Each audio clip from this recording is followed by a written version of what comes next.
Vidvida specifically, being very, very, very, that's three varies, powerful, was proud. Now, some of you like math. You five like math, I'm sure. You don't like math? Okay, here's a math equation. The fruits of piety plus a heart that's impure equals pride. So persons that are very pious, there's fruits of piety. And if their heart is impure, they become proud of that fruit of their piety, the beauty, Janma, Aishvarya, Shruta, Shri. These are, Kunti mentions these four. Aishvarya, you do well in school. Shruta, opulence or wealth, good education, beauty, and very powerful. Aishvarya, Shruta, Shri here. So, if there's any one of those things or combination of those things that's the result of past pious activities, if the heart is, the protection is if your heart becomes pure. But if your heart's not pure, tendency is pride. So that was a problem for Dvidvida, is he was very, very strong, and he was very, very proud of his strength. He was very strong. We heard. He single-handedly fought against Ravana and one of Ravana's principal generals, and they couldn't defeat him. He was really strong. And a great fighter, besides strong. So he, Dvidvida, offended Lakshman 3 times. One of them was just a mental offense, but another was a verbal offense. And so he offended Lakshman. And when you make an offense to a Vaishnav, what we heard several times yesterday evening, there's a consequence. The consequence is your bhakti becomes weakened and compromised. And when your bhakti becomes weakened and compromised, one of the things that can happen, which happened to Dvidvida, is he became then susceptible to bad association. So you guys go to school, I'm sure. Yeah.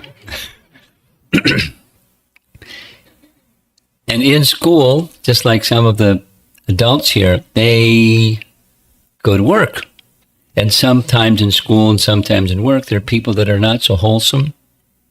They have bad character and bad speech and bad examples. But you can be protected by bhakti. That's what you're supposed to do. And fortunate for you, you have nice devotee parents who are training you in bhakti, so you can be protected from bad association. But supposing you offend somebody, what to speak of offend Lakshmana, that's like big time, big offense. Then, so that's a principle. And the consequence for Dvidvida is he became susceptible to bad association, specifically Narakasura, and through bad association with Narakasura, he became Krishna's enemy. It's a long story, but he became Krishna's enemy. And Krishna's enemy means also Balaram. So he messed with Balaram. Big mistake. Balaram finished him. And when he finished him, he liberated him. Now, that was the good news. But so the lesson within the story of Ramayana was the principle of aparad, Vaishnava aparad, to speak of Guru aparad, is very, very serious. The consequences are very difficult to overcome. So avoid Vaishnava aparad and Guru aparad. That was the lesson within the history. So now we're going to hear another lesson. This is a good one. It's a really good lesson. If you listen carefully, you'll learn some lessons. The story is fantastic. but the lesson is also fantastic. And the lesson is overcoming obstacles. Now, many people, when they have an obstacle, unexpected obstacle, is you feel something. The challenges of life, et cetera, et cetera. So the whole seminar on where negative emotions arise from and how to deal with them. But this is Hanuman is already above dealing with them. His bhakti is so strong. He knows exactly what to do in every circumstance. And we're going to hear 4 circumstances corresponding with the modes of nature, starting with goodness, then passion, then ignorance, and how he deals with them. You ready? Okay. So here's another illustration of Hanuman. Hanuman is the greatest devotee of Ram.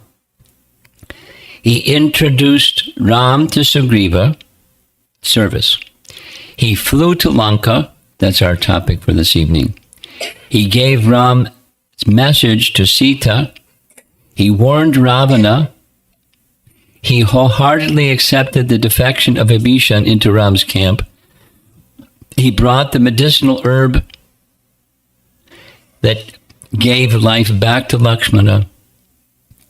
And he prevented Bharata from immolating himself.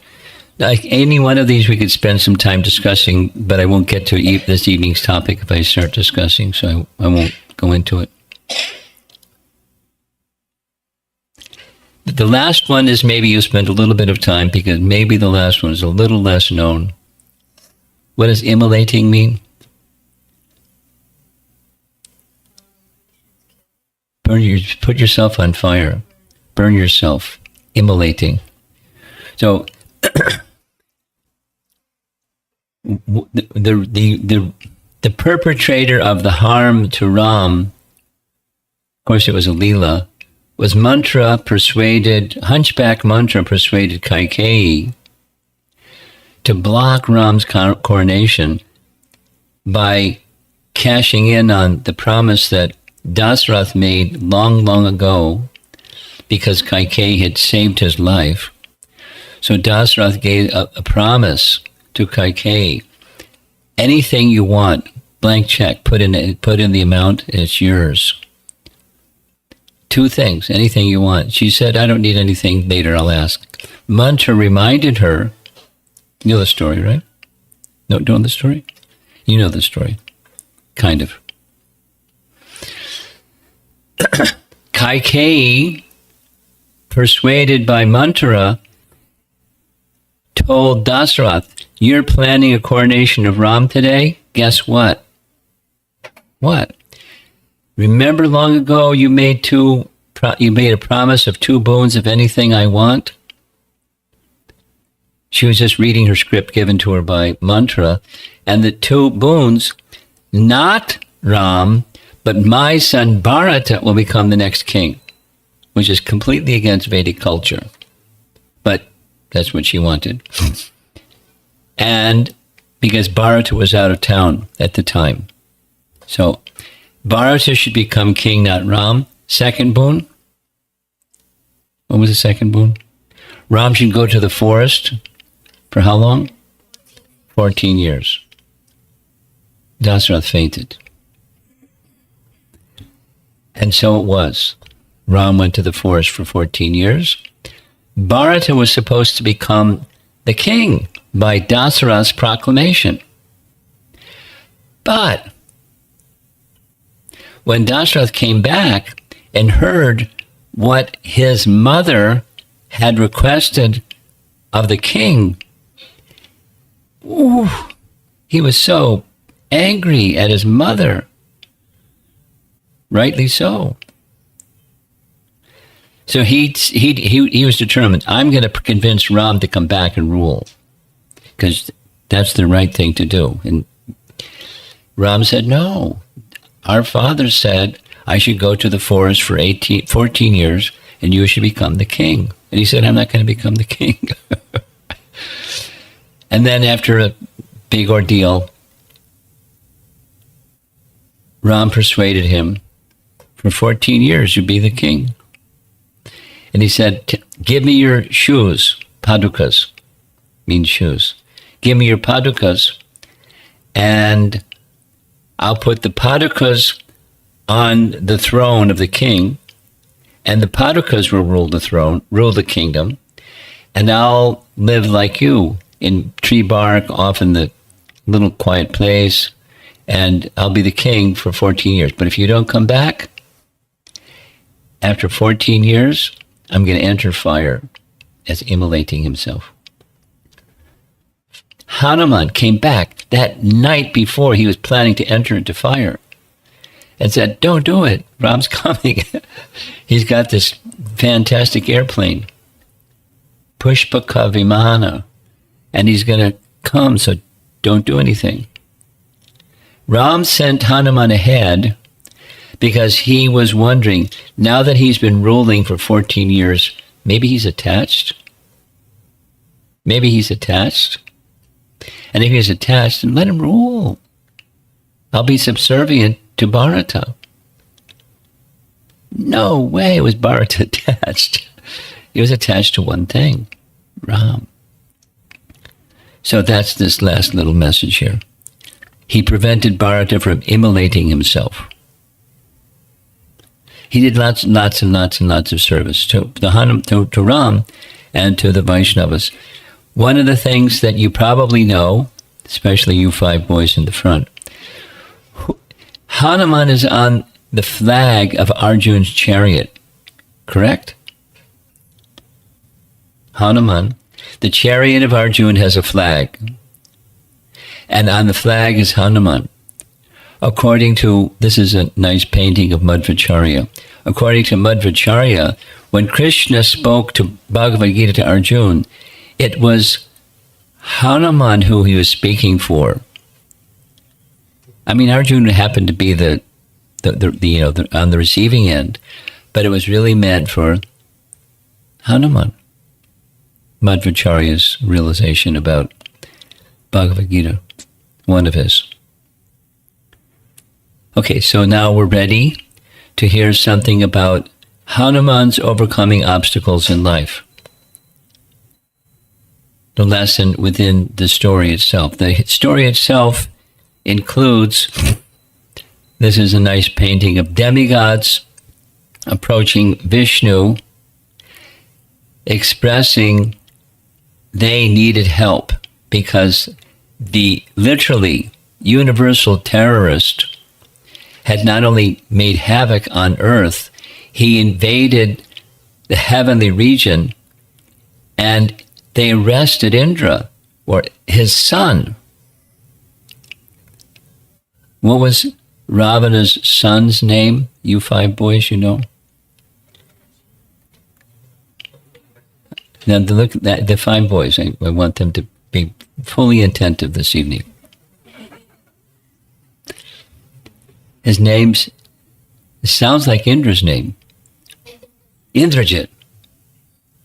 Now, what is, one of Krishna's names is Ajita, correct?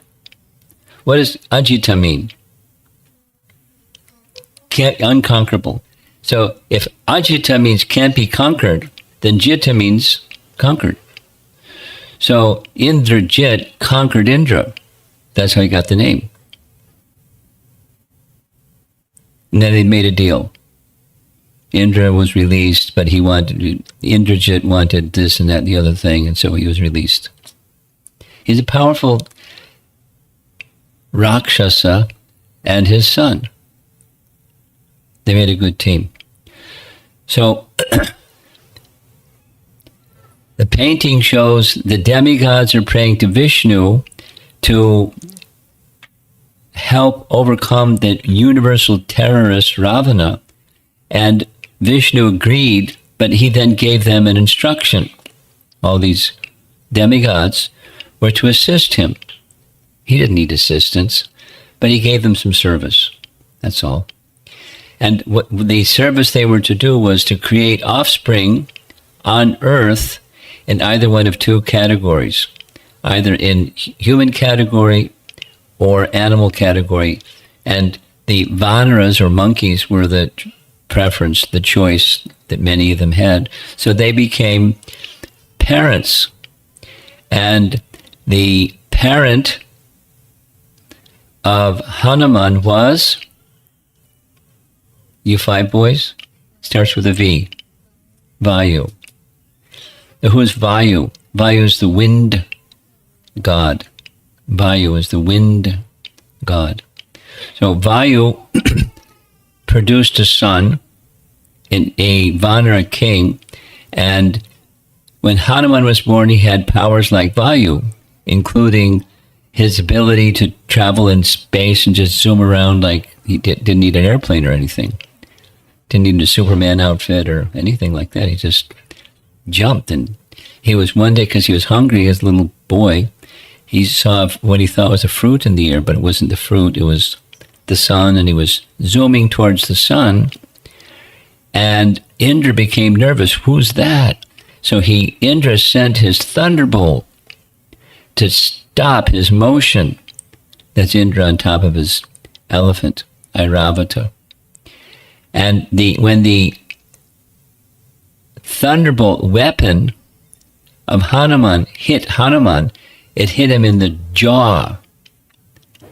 And then he started crashing to earth. When he crashed to earth, he landed on a mountain, and that created a problem. The problem was created specifically was Vayu was really ticked off. He was really angry. And so he stopped the movement of air in the whole universe. People couldn't breathe, including the demigods. They couldn't breathe. They couldn't breathe. So they went to Lord Brahma, help. Please help. So Brahma decided, let us go and offer benedictions to Hanuman.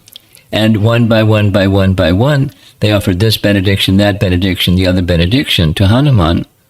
And now Vayu was very pleased, so he let the air circulation go back to normal again.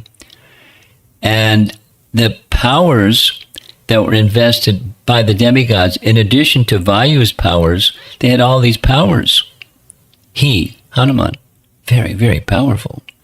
Very, very powerful. And with all that powerfulness and just being a little monkey, he started doing monkey business. And one of the monkey business things he did is he was disrupting the activities of the sages that were doing their yagyas, and he would pull their beards, and he would, he made a mess. And it wouldn't stop, and he was, look at the upper right when he's passing on their yagya. So they decided, we have enough of this. They made a curse. The curse was, you will forget your great power only when you hear your powers described by another will you again remember them. So he forgot. He became a little more peaceful. Now, it doesn't say when, but it does say what. At a certain point in time, the sun god Vivaswan became Hanuman's teacher. How'd you like to have the sun god as your teacher? So he became very, very expert in Sanskrit, in proper pronunciation of the Sanskrit syllables, and everything and everything. And we know about that because it happened, it was revealed just before his leap to Lanka. He offered prayers to his father and to his guru, Vivaswan.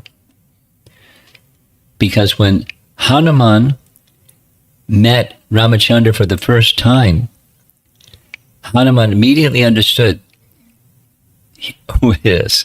And so he spoke in perfect Sanskrit with certain words and certain meter and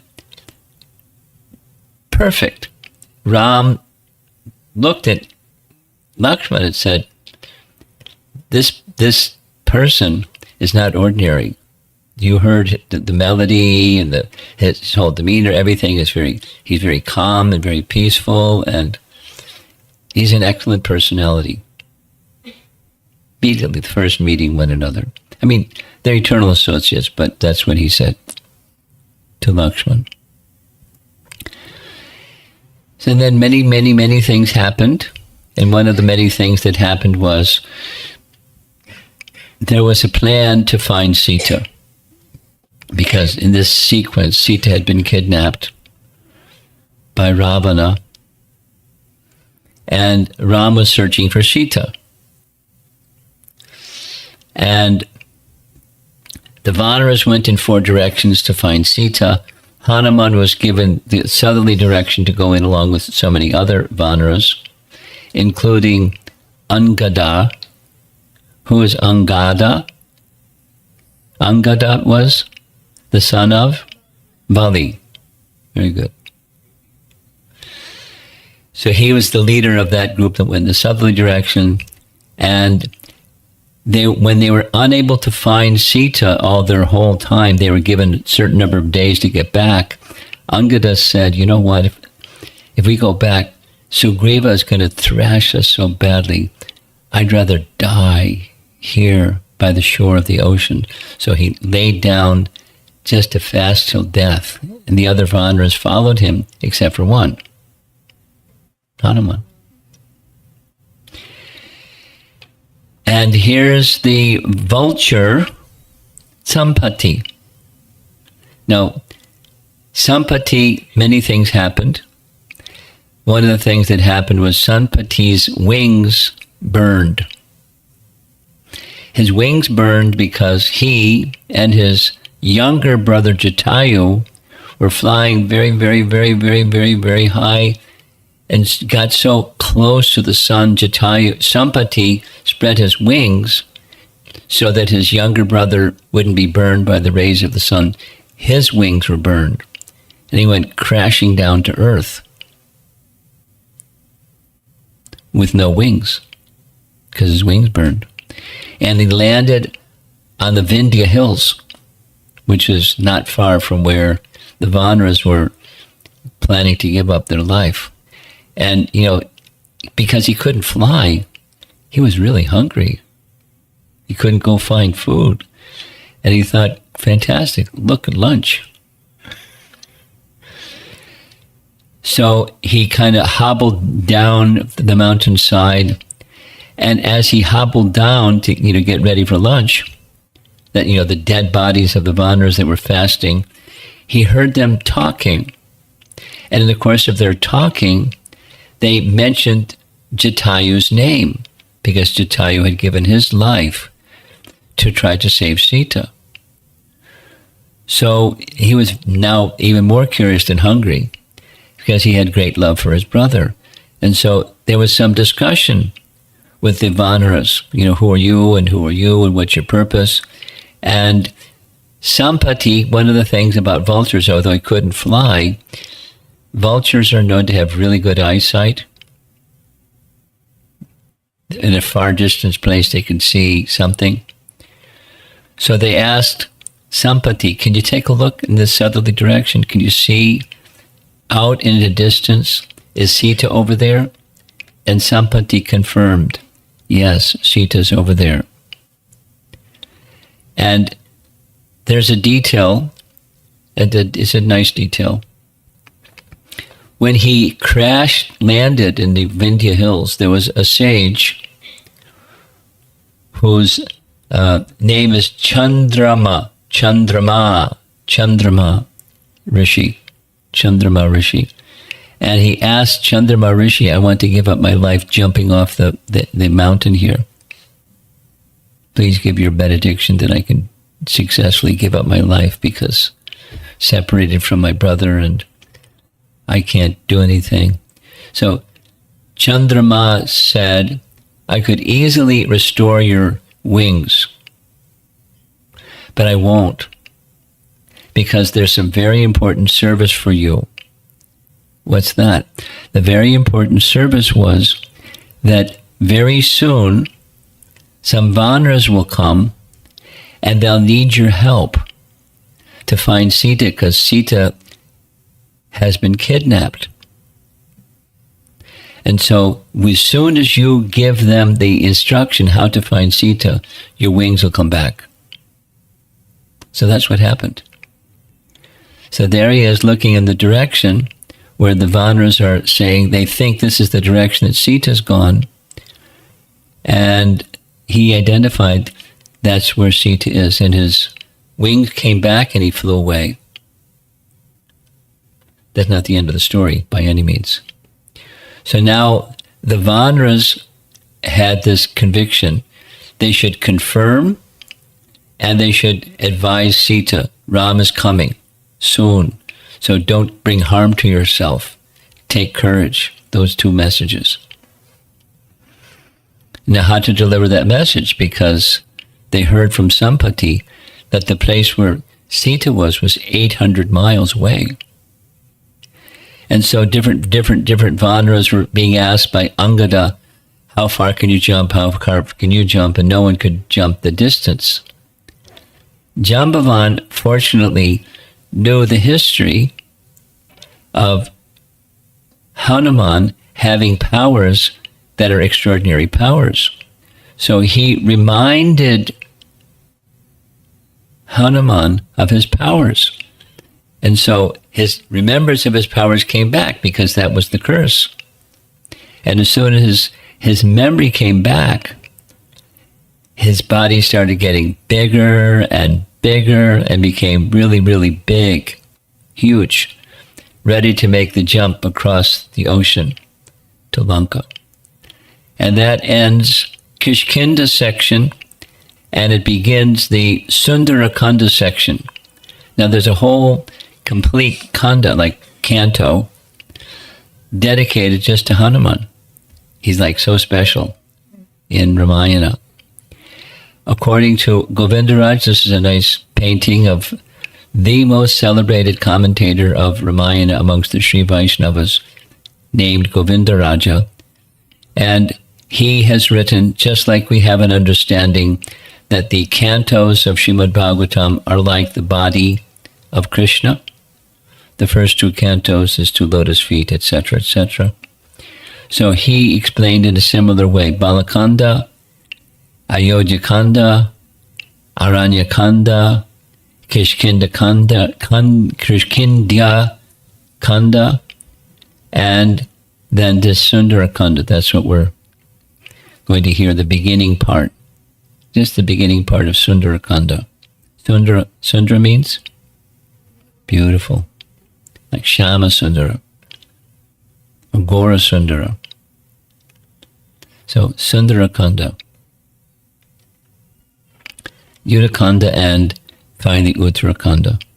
So Hanuman's getting ready. His body's getting bigger. He's standing on top of Mahendra Mountain.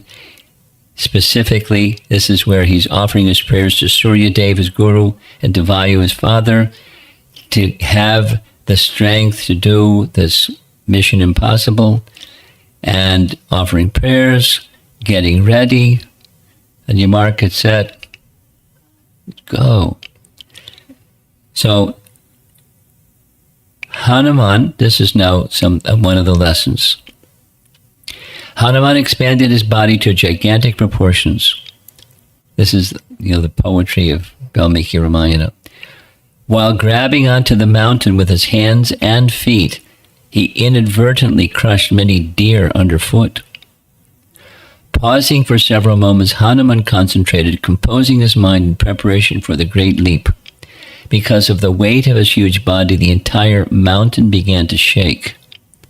Thus large snakes, while vomiting fire from their mouths, bit into the rocks, causing them to split into thousands of flaming fragments. Make a great movie, right? The Vidyadharas flew up in the sky to witness this spectacular jump. Thereafter, Hanuman crouched down, summoning all his energy, and the mountain peak began to crumble as spurts of water gushed forth from the immense pressure. Gandharva couples that had been sporting in the heavenly region, along with numerous rishis that resided there, quickly fled the mountain out of fear. Hanuman then declared to the monkeys, either I shall bring back Sita or I shall uproot the entire city of Lanka, along with Ravana. He's got powers. He can not just talk, he can do. So there's a very celebrated verse. Some of you that like chanting japa, this is a good verse to remember when you chant japa.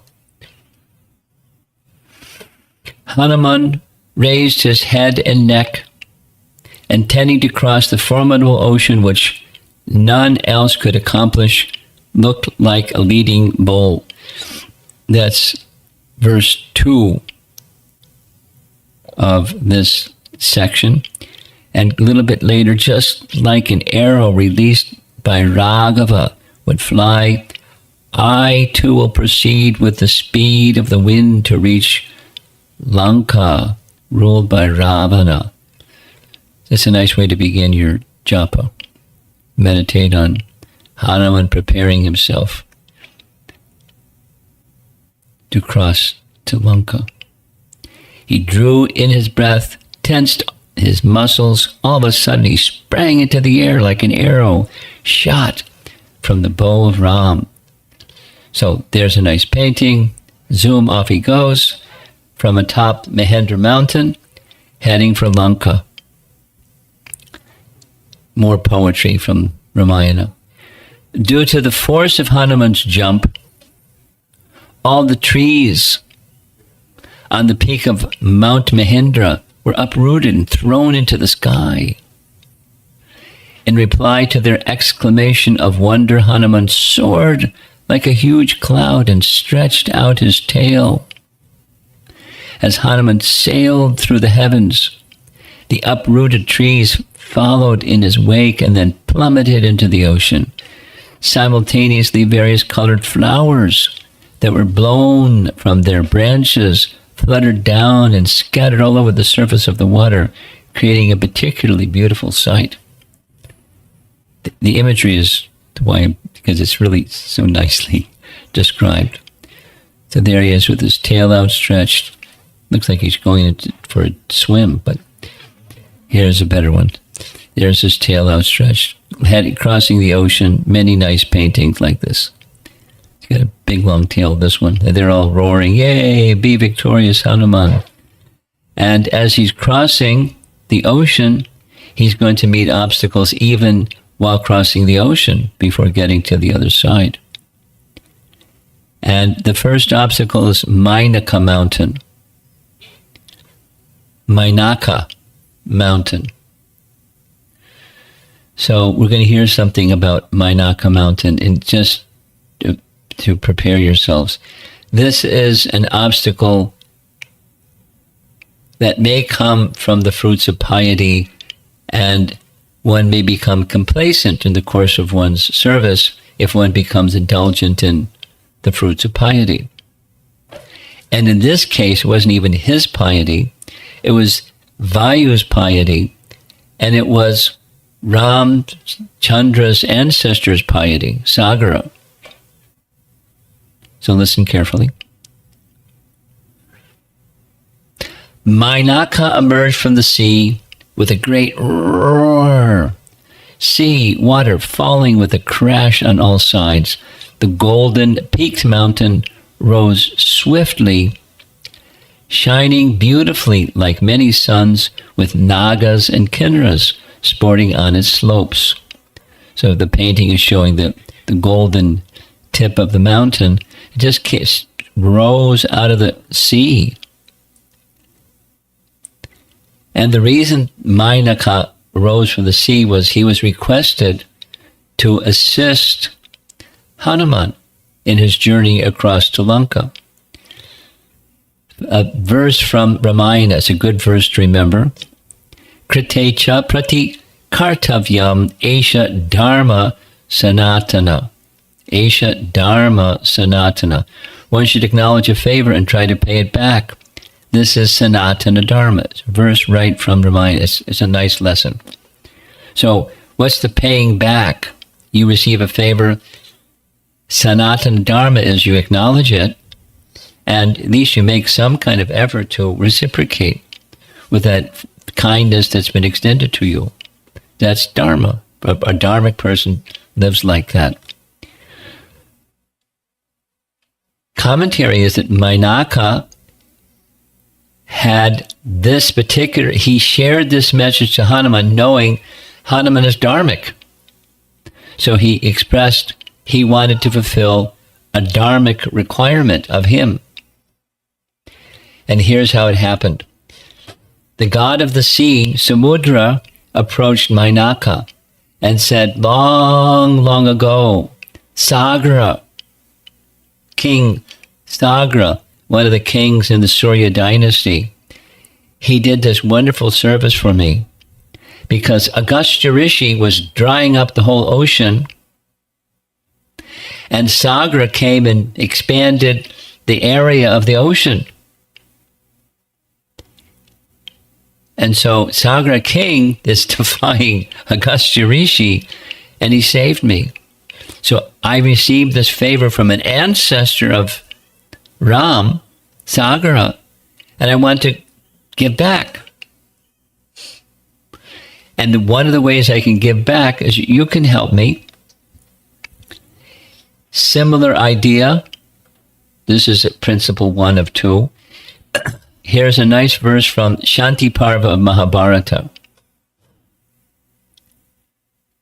In Shanti Parva in Mahabharata, Lakshmana, the story of Ram, because the story of Ramachandra happened before Mahabharata happened.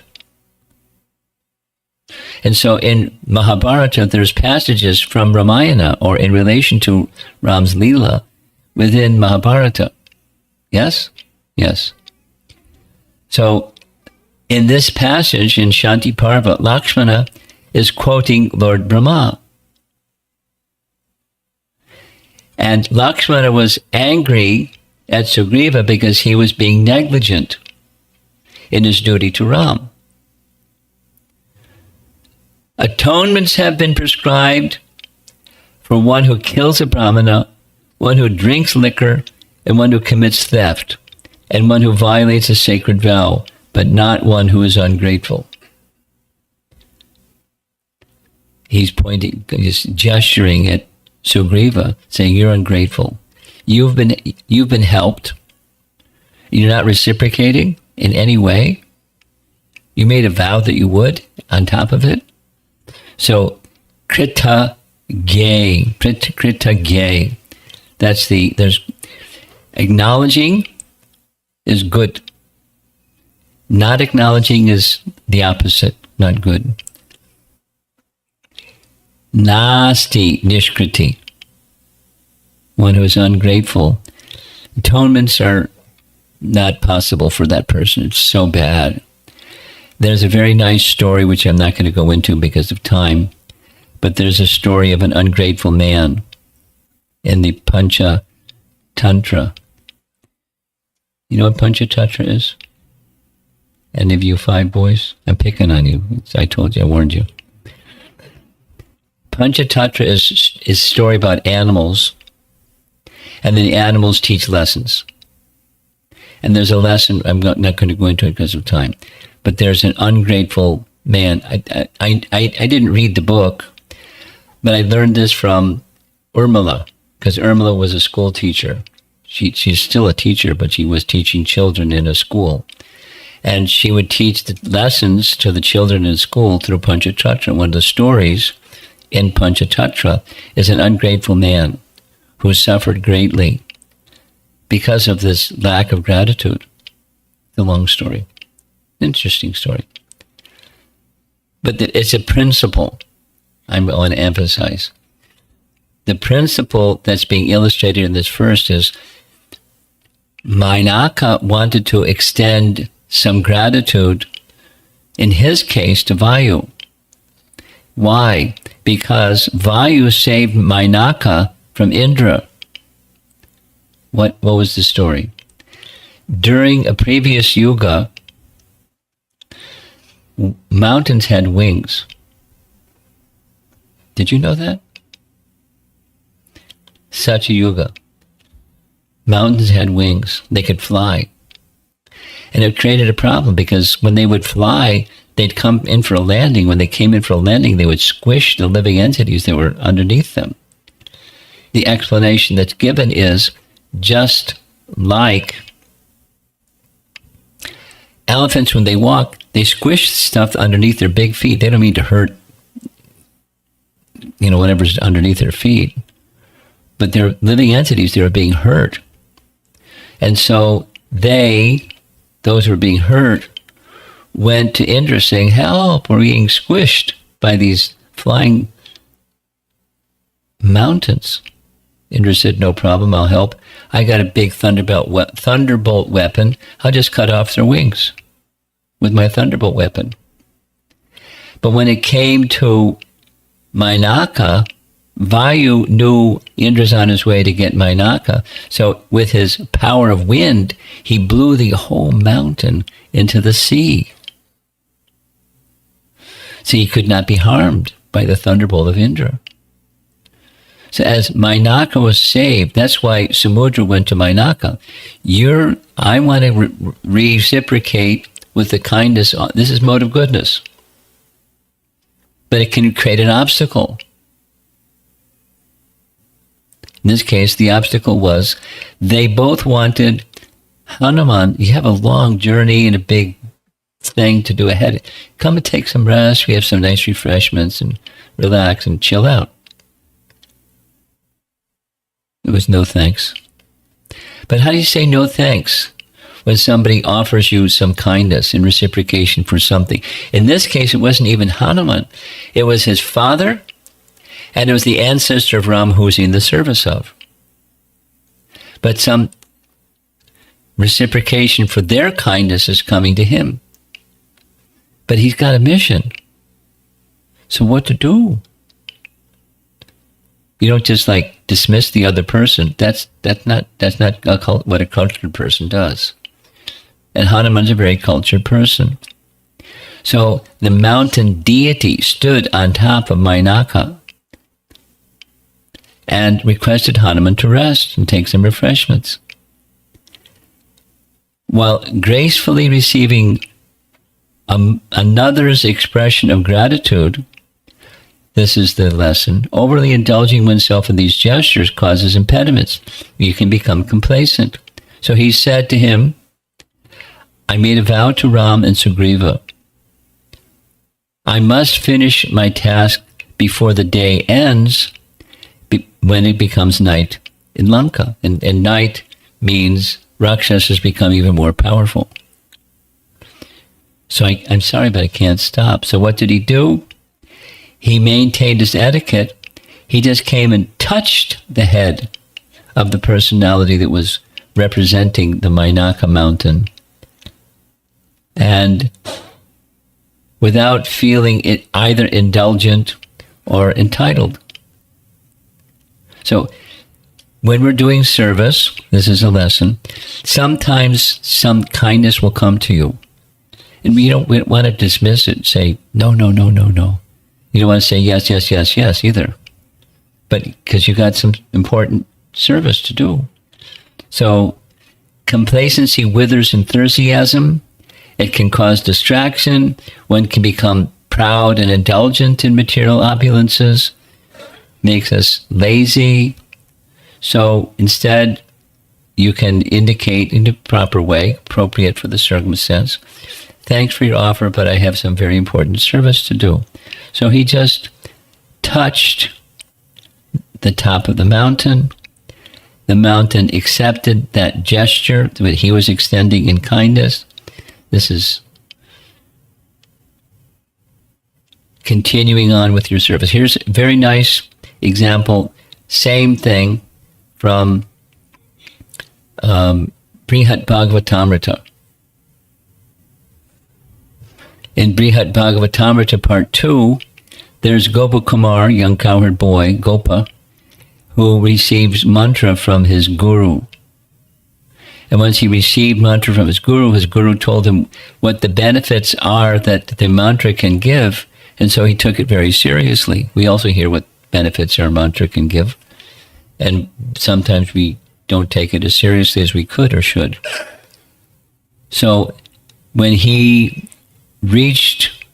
Gopakumar reached the higher realm, Tapaloka, the residents of Tapaloka were encouraging him, why go to all this trouble? Just sit here and meditate, and you can see the personality of Godhead. So, wanting to avoid being ungrateful, Gopakumar never stopped chanting. He might justify abandoning the mantra only after attaining its final goal. If he were to stop chanting before then, he would not discover the mantra's full benefits. Check it out. If he didn't personally experience what the mantra can give him, then how could he be properly situated? Because the mantra is given for a reason. Thus, to stop the chanting prematurely would amount to ingratitude, for without having bothered to receive all the mantra's benefits, how could he properly acknowledge them? Good lesson, right? Good lesson. Okay, so that was obstacle number 1. And there's 3 more. That was mode of goodness, the fruits of piety. And according to commentary, this displayed his character. Next came his competence, because the demigods considered when he gets to Lanka, he's going to have a big difficulty. So let's help him and let's examine his competence. And so Indra approached Surasa, the mother of the Nagas. That's what the painting is meant to show. That's mother of the Nagas is down below. Surasa rose from the sea and opened her mouth wide to swallow Hanuman. So what's Hanuman going to do? Hanuman made his body bigger and bigger and bigger. And as he made his body bigger and bigger, her mouth became bigger and bigger. Always bigger than he became bigger. And she let him know, I'm going to skip some of this. Yes. Brahma has granted me a boon that none who come before me can escape being eaten. So he doesn't want to violate Brahma's boon. So he came bigger and bigger and bigger and bigger and bigger and bigger. And 8 miles. Remember, he's going to jump 800 miles. But 8 miles, that's big. And 20 miles. And whenever he expanded, she expanded. And then all of a sudden, he made his body really small. So he entered her mouth, and as you see in the painting, he came out her ear. Pretty clever, huh? And 100 yojanas, that's the same distance that he had to travel to get to Lanka. That's 800 miles. He came really small and came out her ear. And he said, I've honored Brahma's boon. Now let me pass and fulfill my mission. I wish you will. His competence was being challenged or tested, examined. So sometimes we have challenges. We have to stretch a little bit. Maybe we can't make our body really big, but whatever the circumstances, according to our capacity, you summon the gifts that Krishna has given you, and you exercise them to your capacity. And he wasn't in a competitive mood towards Shurasa, but he was just doing that which is practical. And he remained very humble and very intelligent. So, an obstacle of passion. And she was very pleased. The demigods were very pleased. This shows he entered in her mouth and came out her ear. And then the Naga goddess assumed her original form and praised Hanuman, blessing him to be successful in his quest. This is from this Aranyakanda. Hanuman had heard about Shurasa. The Naga goddess Shurasa in Valmiki Ramayana is one of the 10 daughters born of Kashyapa Muni by his wife Krodavasha, one of Daksha's 13 daughters given in marriage to Kashyapa Muni. So she praised him for his prowess. And I'm going to skip it a little bit, skip forward. There's verses from Bhagavad Gita, chapter 10, chapter 3, chapter 15. Then we are also given these instructions in Bhagavad Gita, and then the Leela of Hanuman dealing with Shurasa also tells us how to stay very, very focused. Now, here's a nice question. When, supposing, for example, you know the story, Rupa Goswami was challenged by a scholar, let's debate. Man was really proud, and Rupa Goswami said, oh, you're such a scholar, there's no competition. I accept defeat. Very good. Put it in writing. So he put it in writing. He's not interested in engaging in competition with a person like that. That's not our business as Vaishnavas to defeat people. There are times when we engage in lively discussion. And there are times when we just walk away from that. There's a very well-known statement from a Lutheran theologian. Here's his name, Reinhold Niebuhr. God, grant me the serenity to accept the things I cannot change, the courage to change the things I can, and the wisdom to know the difference. After one time I was presenting this in a public forum, and somebody came up afterwards and told me, this particular statement is what addicts are taught. It's an AAA, Alcoholics Anonymous statement that they help people that are addicted to alcohol to take the grace of God, to have the courage to do the right thing and know the difference between what you can't change and what you can change. It's nice. It's a nice statement. Okay, so that's lesson number 2. An obstacle of passion. In this case, explicitly arranged by the demigods, and he passed the test. He had competence, and he did a wise thing, while not disrespecting her or competing with her or anything like that. And then comes obstacle number 3. Simhika. This tells where the section is. It's a long section. Simhika had a particular power, as illustrated here. She could control the movements of others by their shadow. Because Hanuman was traveling very, very high in the sky. And although he was traveling high in the sky, there was a shadow cast upon the ocean, and Simhika was able to control his movement by controlling the shadow. And so as he was zooming along, all of a sudden it wasn't zooming anymore. And he was wondering what happened. And then he looked down and he saw Simhika. He was traveling so high, he was in the pathway of the Siddhas and Charnas, according to Ramayana. Now, where do you 5 boys, where do the Siddhas and Charnas reside? Where do they hang out? Bhuloka, Bhuvarloka, and Swargaloka. They're in the in-between the earthly realm and the heavenly realm. Siddhas and Charnas. He was way up there. Yep, better than the 747s. He was way up there. And still she could capture his shadow.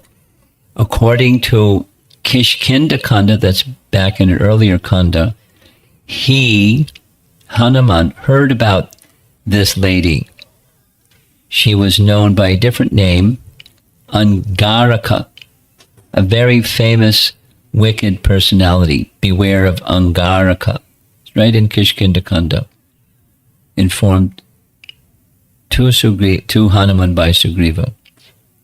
Now he's having his encounter with her, and as he's moving along, not only his forward movements was interrupted, but he was falling down and down and down and down and down, and her big mouth was wide open, ready to swallow him. But her mood is not that of Shurasa. Her mood is lethal. So he did it again, enlarging his body. He made his body as hard as a diamond, and then he all of a sudden became very small. He entered into her mouth and began to tear apart her vital parts. He cleft her heart in two and burst out from her chest. Simika fell crashing back into the sea. End of Simika. So sometimes there are obstacles you don't mess with. He didn't have any discussion with her. He understood the obstacle and the nature that she represented. When she was killed, the sages and devas showered flowers. Hanuman was created by Lord Brahma for the purpose of killing terrible Simhika. So this is a little bit, not too much. Simhika was the representation of the acts that are prohibited by bhakti, or vikarma. And chief amongst a driving force behind vikarma is envy ultimately of Krishna, and then envy of those representing Krishna. She had this capacity of controlling people by controlling their shadow. Similarly, envious people often move around trying to be unknown by others.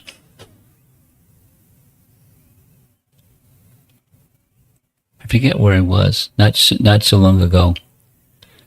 I was watching a cat chasing some birds, and the cat made her body almost flat on the ground, and her little paws were moving. And then the birds saw the cat coming, they flew in the air.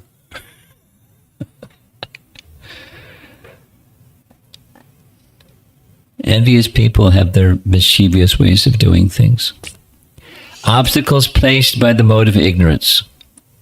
Don't mess around with mode of ignorance obstacles. Deal with them strongly, directly. Okay. And don't forget Krishna. So here's obstacle 3 lesson. When the doorway of opportunity to fulfill our service mission suddenly closes tightly, what are we to do? Hanuman's response: remain determined, supported by a strong conviction that the mission must be somehow fulfilled. Abiding by that faith, wait another door to open that we did not see before, and proceed with a grateful heart to do the needful for the completion of our mission. Mode of ignorance obstacles. And last but not least, number 4, there she is. Lankini, the protectress of Lanka.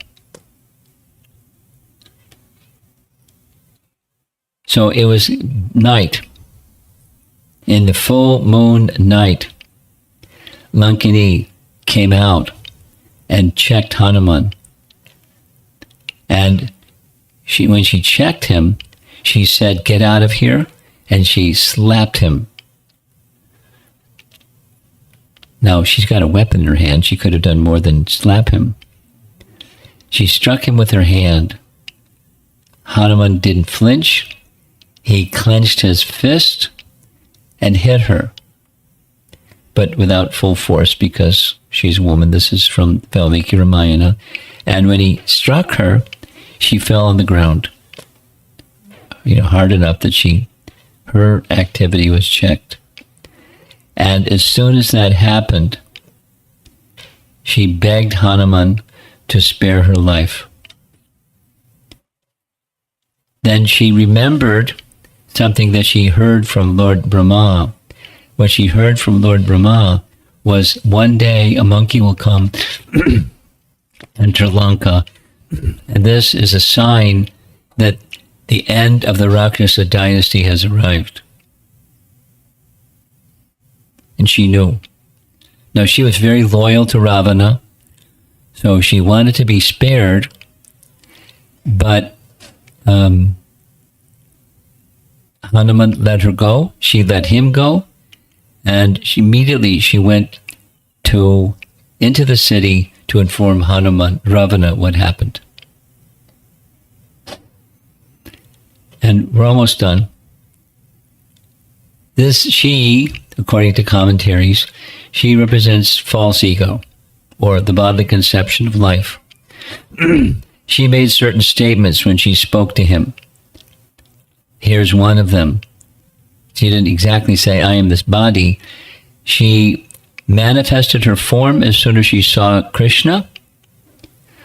And I alone protect this entire city. She's the doer in the bodily conception. In obedience to the orders of the great demon king Ravana, I am protecting this unassailable city. These are messages of false ego. Now Hanuman knew what to do. And here comes a saintly person. She didn't want to recognize him as a saintly person. She was ready to do something else. And become suspicious about the intention of the same as what Sugriva was thinking about Vibhishan when he came. So, there are obstacles in life. And there's the internal one, the false ego one, that's the biggest one. So that's about it. I'm going to just move quickly. Here's another nice same photograph of Hanuman. Now, I added some nice paintings that are from, there's a Hanuman temple just out in the suburbs of Dallas. Has anyone here been there? You've been there. Nice place. Somehow I cut and pasted. Somebody sent me all the photos from that place. And I inserted them into this presentation and they didn't save. I don't know what happened. So I can't show you those images because they didn't get saved. But there's two nice photos of deities in that place. And it's just, it's the same message, just more illustrations of the same message. So back to the main premise, and we're going to end. The main premise is the Itihasas and Puranas. They're meant to not just embellish, but illustrate. This is what it looks like. Here's a teaching in these Shrutis. Here's what it looked like in real life. But it's not just fiction, it's real life. It's histories. And within those histories, the principles are embedded. And life has its obstacles. So how do we learn lessons from Ramayana or from the Shrutis? And one of the benefits of hearing Scripture, especially hear it again and hear it again and hear it again, the lesson, it brings purification of heart, and then it gives principles to live your life by. Specifically, especially, Ramayana is a treatise about excellent character, virtue, Maryada Purushottama, Ramchandra, who lives a life of perfect harmony with the principles of Dharma. And he never deviates from the principles of Dharma, although there are topics we won't cover this evening where people question, wait a minute, what about this and that? That's another evening. We're going to speak about his banishing Sita and was that dharmic or not. So it's good to hear, although Ram Navami is over, to hear again and hear again and hear again and hear again and hear again. One of the reasons for character of Kali Yuga diminishing is people hear less. And what fills that space when they hear less? They get really busy with fruitive work. So busy with fruitive work, there's no time. It's true. Prabhupada writes it in Ishopanishad. Materialistic people will tell us, I don't have time. And it's true, because the material energy is engaging them so vigorously, they don't have time. But it's because they're engaging themselves in fruitive activity so vigorously, they don't have time. Is it possible to dial it down a little bit and dial up a little bit the hearing and chanting activities, and do it regularly and become a virtuous person with a heart that's pure, so you don't have pride? Is it possible? Continue to do well in school and become pure in heart by the process of hearing and chanting, and having nice examples from Scripture and in the community of people you can look up to and follow their nice example. Because you guys, you're the future. Yes or no? So now is the time to learn the future. Become virtuous and of good character, and be successful. You can't be as good as Hanuman, but you can be successful. He had a really good teacher, the sun god. Can't get any better than that. Okay. Discussion.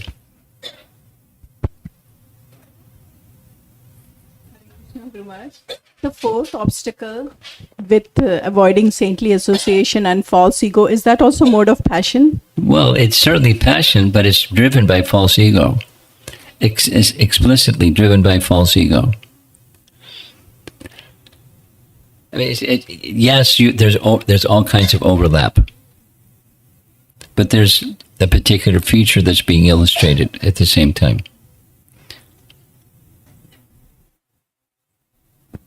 Yes.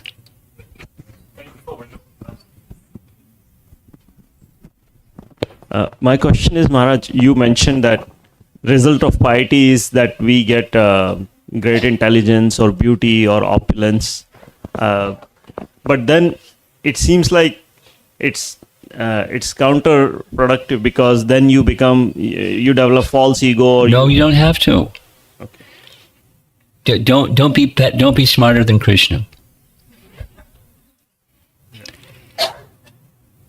People that are pious should be awarded. And then there's choices to make once the award comes. Be properly guided and you don't become indulgent. Be properly guided and you can be, really good in school and really successful in what you do and not proud. How do you do that? Make the heart pure. How do you do that? Bhakti. Chaita Darpana Marjanam. Starting with chanting. Supposing somebody doesn't have all that, then they're going to be proud. There's a few proud people in this world I've seen.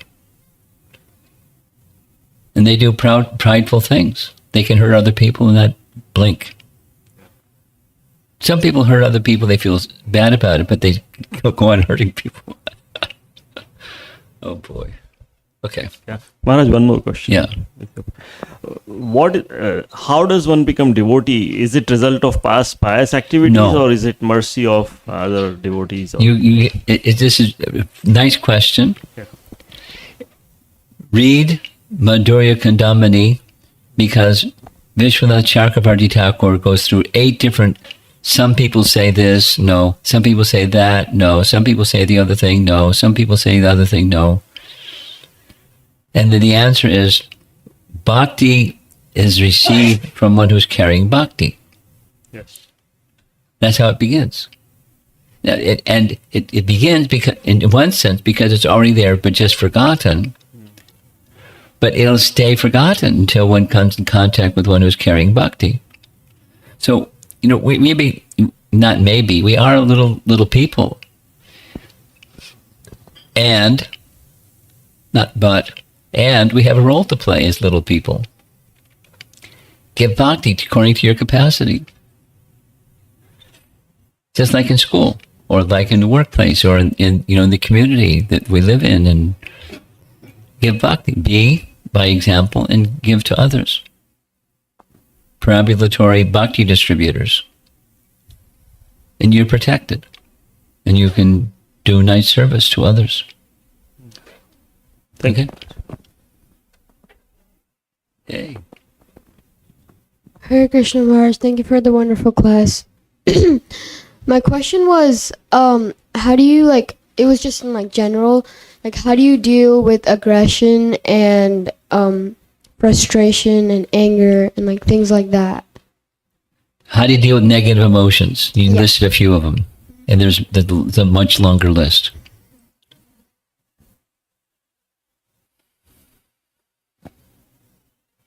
Well, from Bhagavad Gita, one of the first things is tolerate. But how do you tolerate when this thing is pushing on you?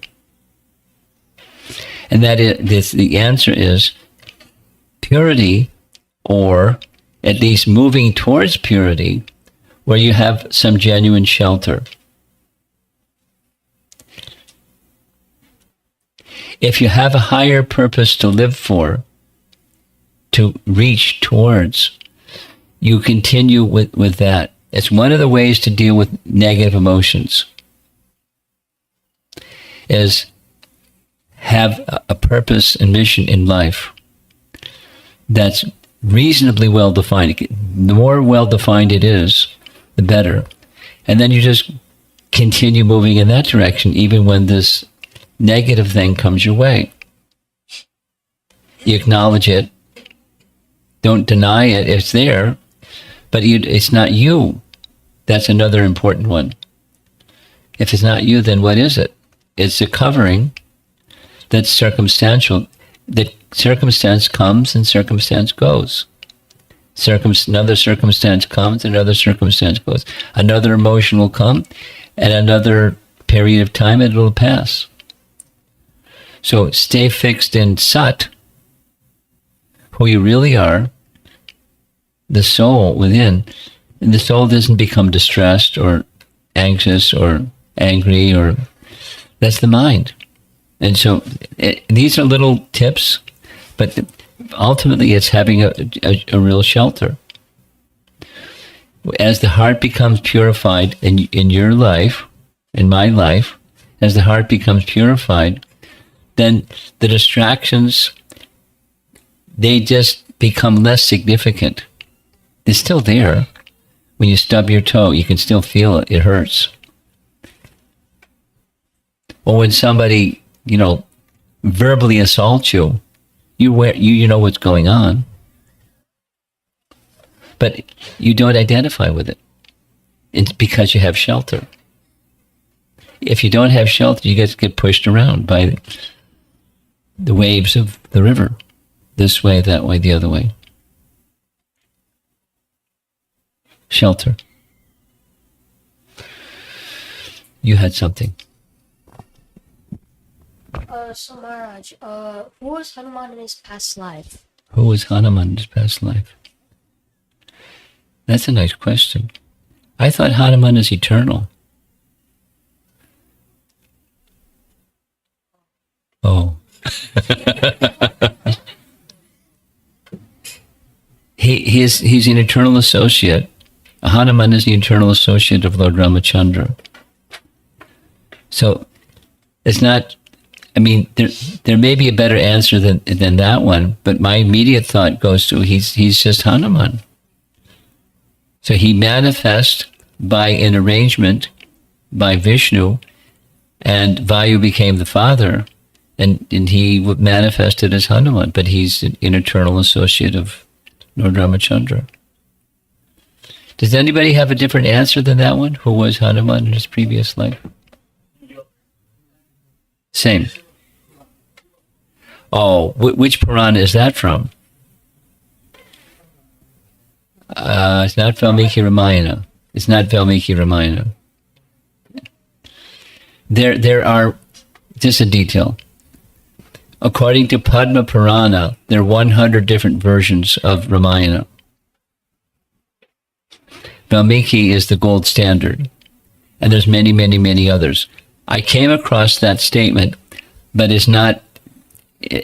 I can't remember which one of the Ramayanas, but it's over there in the corner. It's not central to who is Hanuman in his previous life. So that's not a wrong answer, but it's not the primary answer. Okay. Yes? Hare Krishna Maharaj. So yesterday you explained like how a bhakta, when he actually insults Vaishnavas or Guru, falls down, right? Well, you get an artha in the heart. Something unwanted in the heart arises. Now that can be one way of saying that's a fall down from the standard of Shuddha Bhakti, but most of us are not in the Shuddha Bhakti platform anyways. What a more specific consequence is, something in the heart appears, something unwanted. You can call it a fall down, but something unwanted in the heart appears. So my question is like last time it was Dvivida Vanar who did different mischief Yes, things. correct. But here also Hanuman during his childhood did a lot of things like he pulled beard up and all. So how to understand He's a that? little child. He has a license. Thank you, Maharaj. Hare Krishna Maharaj. So yesterday narrated when Lakshmana got fever and Dvida helped him coming out of that fever. Yeah. Then he was asking favor, okay, kill me now only. But still Lakshmana denied that, okay, later. But in that pain, he killed so many innocent people. Who he did? Dvida.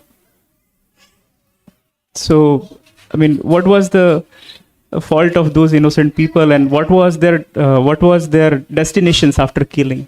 Well, several things. One is that reference came from an Upa Purana that's not one of the principal Puranas. I included it because I found it interesting, and it is from an Upa Purana.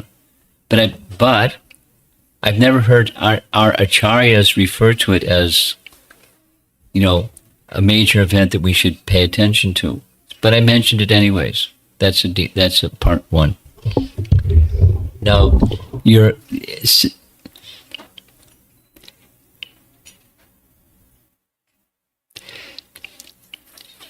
someone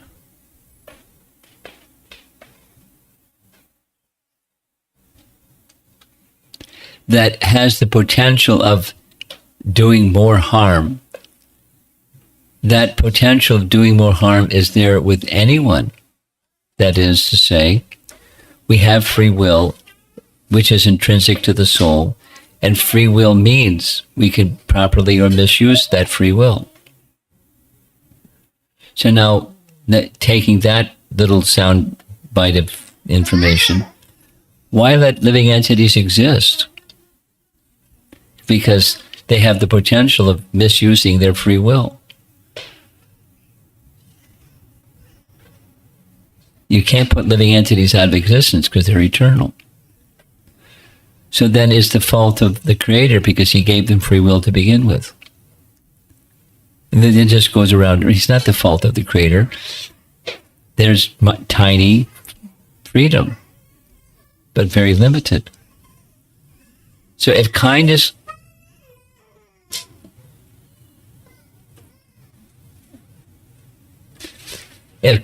is shown to somebody who has the potential of doing harm, is that a mistake? If kindness is shown to someone who has the potential of doing harm, is that a mistake? Because look, that person, in fact, they misused their free will and they did bad stuff. So for doing bad stuff, there's consequences.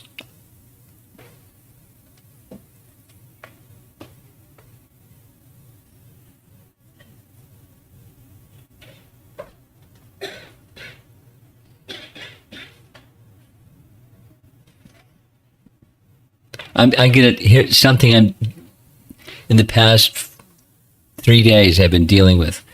There's a devotee in a certain place in China that has had dialysis and very severe kidney problem for several years, et cetera, et cetera, et cetera, and it wasn't curing.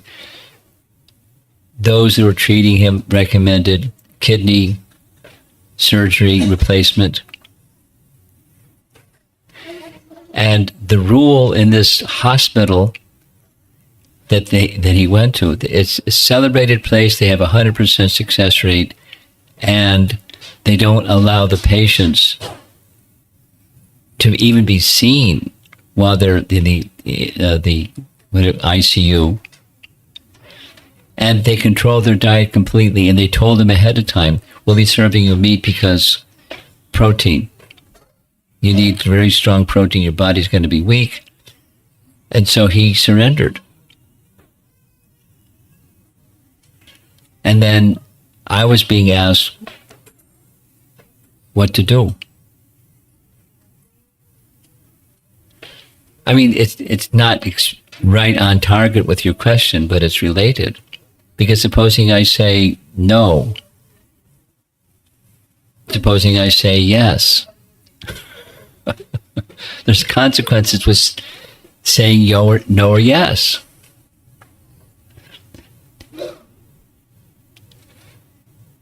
So they made a decision. So I said, this is my advice, but you're going to have to decide because you got this specialty hospital. You're all lined up. And anyway,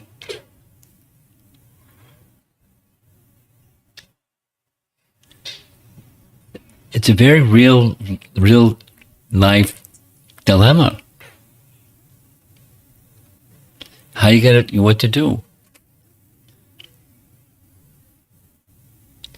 He's been suffering for several years with it, and they've got a place, and they're going to take care of him. So he made his decision. I was saying, look, I wouldn't recommend this. Here's what I did. I contacted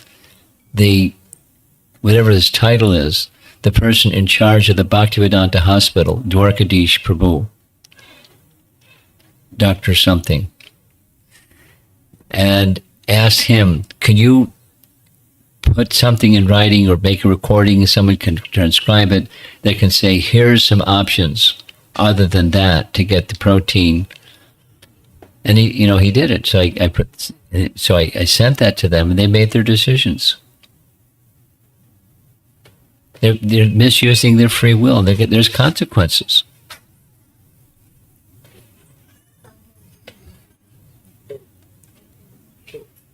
But I'm not going to tell them, don't go to the hospital that has 100% success rate because they've already signed up.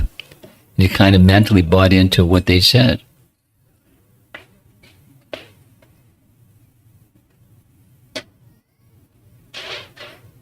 Anyway, that's an application point of your question. Then the hospital is asking them, would you be willing to be an organ donor? Now, where's the Shastra Praman for that one? It's a new thing. And I replied, after some thought, I asked Dr. Dwarkadish, do you have anything else to add? That which is not done for the pleasure of Krishna has karma. Where's the pleasure of Krishna in all of this? Charity, okay. Where's the pleasure of Krishna in all of this? For your wife to donate her kidney, that's okay, because you're a Vaishnava. You're going to use her kidney to serving Krishna, so that's not wrong on her part. But what do? You open a hospital. What's that? Now, it's the Bhaktivedanta Hospital is different than just opening a... Anyway, there are decisions in life that have consequences. You can't control somebody's free will.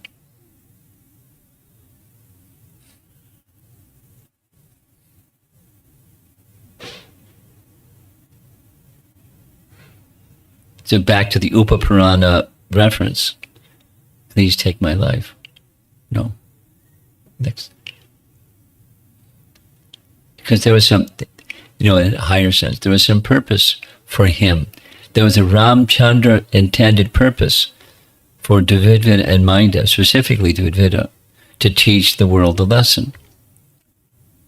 What happens when you make a fence? And it was to be finished by Balaram. Anyway, that's a transcendental explanation. Someone else. I see several hands. And it's already 8:32. Go ahead. Hare Krishna. Thank you so much, Maharaj. And, since yesterday and somewhat today, we have discussed about a Vaishnava Aparadh Yes. and talked about the sensitivity of how sensitivities, Yes. to be careful with that. Yes. In many sense, like, one side for us to be careful where we knowingly commit a Vaishnava Aparadh, Yeah. that is little bit more manageable. But we hear in the sense of like Rupa Goswami, even in his meditation of Radha and Krishna's pastime, when it was not his intention, but somebody who mistook it to be a aparadh, even that works as a aparadh. Now, if we need to be completely free from Vaishnava aparadh in order to have Krishna or, ultimately attain the supreme goal of life, then it might be almost next to impossible. No. Krishna will protect you. You know the verses in Bhagavad Gita. Apicheto daracharo, and the next verse. Shipram bhavati dharmatma. Krishna is our protector. Inadvertent is Krishna is going to protect us. So the measure is our intention. And if your intention is true, then you don't deviate. But supposing circumstance, there's a deviation, Krishna will correct it. I consider there's sadhu, and if there is some, I'll correct. The Krishna factor is our protection. So it's not impossible. Thanks to Krishna. There's someone else with their hand up in the back. Here comes the microphone, because apparently there's some people remote. Hare Krishna Maharaj. Thank you for the class, Maharaj. While you were giving this example, something came to my mind. Which example? About the hospital. The hospital, okay. Yeah, so when Srila Prabhupada was like roughly 5 years old, if I'm correct, he had fallen ill, and his father, Srila Gaur Mohan Das, had basically, the doctor had said, he has to take a non-veg soup. And he said, Gaur Mohan Das was a Vaishnava. He said, no, my son will not have it. But he said, if the doctor said, I would make it, you don't have to make it. I'll bring it for you. And you just, give it to Prabhupada. And he brought it. He said, if that's what is going to save his life, then okay. That's what Gaur Mohan Das said. And then when the doctor brought and offered it to Srila Prabhupada, he vomited. So he was very happy. Then his father was happy that Prabhupada didn't accept it. And he said, okay, now the decision is done. He's not going to take it. And Prabhupada recovered without having that. So that was just, giving me confidence on the example you gave, that it was Krishna's will that a Vaishnava can recover. It doesn't have to be dependent on, something like that. Interesting story. Yeah. I don't recall having heard that one. It was in Srila Prabhupada Lilamrit. I can't. I'm sure I read it, but I don't remember it. Yeah, just Okay. find it. Someone else. Are we done? Okay. Srila Prabhupada ki. Gaur Premanandi. Nice space for a Friday night. There's a lot of devotees here. And very kindly,